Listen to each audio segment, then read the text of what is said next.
Hey guys, good morning. I want to talk for a moment about Marjorie Taylor Greene's comments on a national divorce. I talked about this the other day, but I want to really dig down into it, a deeper dive. Um, it I say this often that just because Republicans can't do something literally right now, it doesn't mean that we shouldn't look at comments and statements made publicly in a realistic light, with clear eyes. Marjorie Taylor Greene, her comments remind me of when Obama was in office and Texas was talking about how they wanted to um, separate from the union. It was about TSA or something, but the point is they were talking about it. I said this then, I say this now. If I was president, people in the South were talking about stuff like that, I would immediately start moving military people around. These areas, right, these military bases, rely on the military bases, no doubt. It's a huge part of their economy. I would leak false information that I was getting ready to expand the base or do other things. And I'd say, well, because of people's, negativity, we're pulling out. I would express intent to do that, even if I wasn't going to do it. You can do that. You can, you know what I mean? You can do that. And these areas rely on the military, no doubt. And I could be very polite. I could be very classy about it. And I could, you could have a large, what do they call that? A large exercise where there's a lot of men. I could send them somewhere, and I could make you think, you know what I mean, that they were, yeah, there's exercises that go on for a while. Sometimes they got hundreds of men. Some of these, where they have them to like shoot up an area, and they have the helicopters come in. They come in, yeah. I forgot what they call. What I'm saying is these areas are nothing without federal money.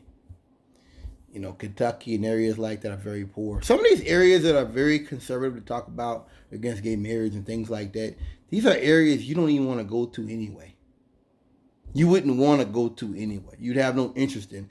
Mississippi, Alabama, these areas would become third world poverty pits in no time.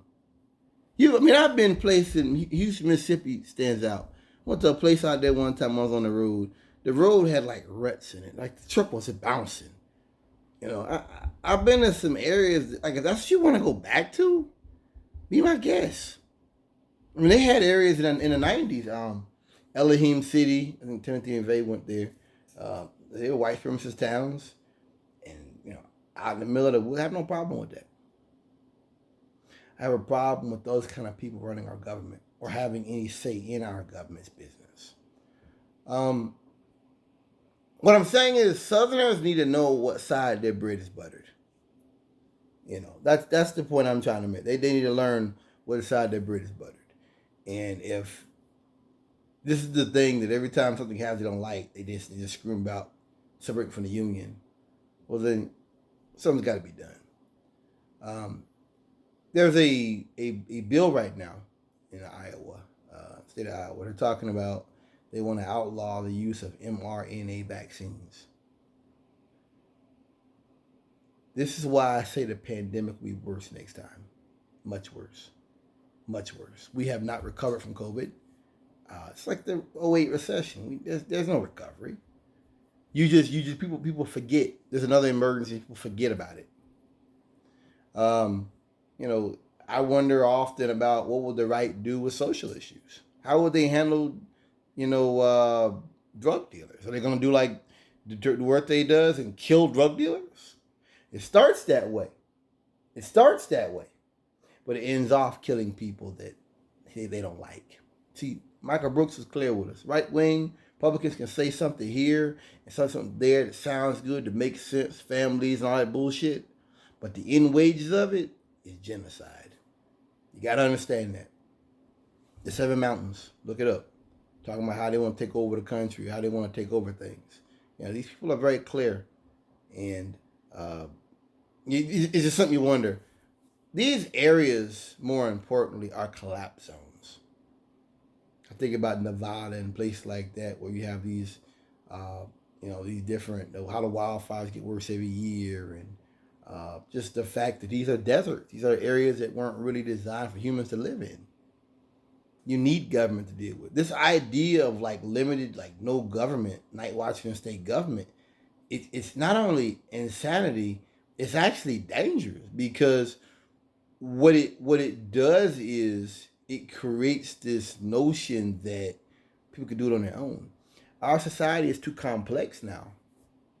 It's too complex to take away certain aspects of the government. Did you know they have sensors all over the country? There's two kinds. One of them is for like air quality, like factories and pollution. And one of them is for like chemical weapons. And they have to go out there and they go out there and they check them every so often. You didn't know that, did you? That's what our government does. It's all kind of stuff like that to ensure our health and our safety is upheld and protected. You getting rid of these type of devices only helps the rich. It doesn't help us. They've done a lot of things to help out lower class people from 100 years ago.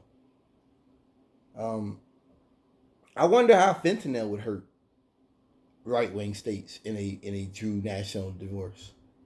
I guess I get it. This is just like right wing. So I get it that everything the right wing says doesn't have to make sense. It's kind of like they train you with mental illness, like police. They teach you that when you're dealing with a mentally ill person, no matter what you do, you recognize you may not have a legitimate, reasonable conversation. The person you're dealing with might be so crazy and so deranged that you can't reason with them, and that's how the right is now. To me, they're putting out half a thought.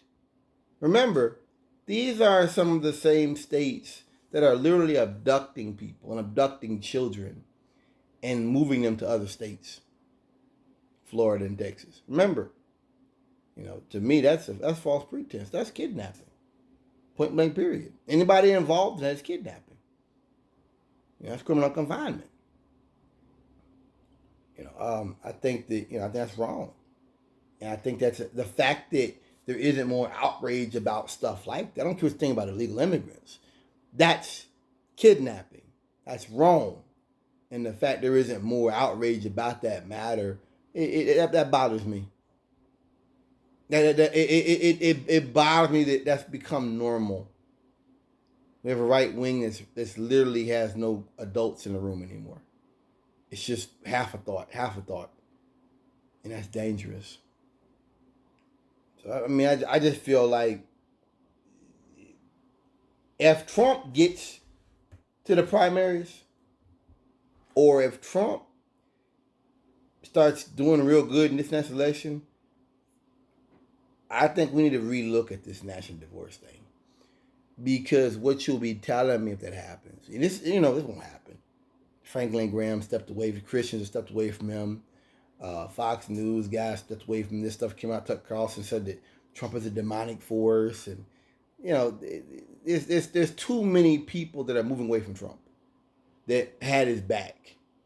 The Christians, everything he did, they pretty much laundered it, evangelicals. And this is a race that he'll have to run by himself. Bannon didn't with him.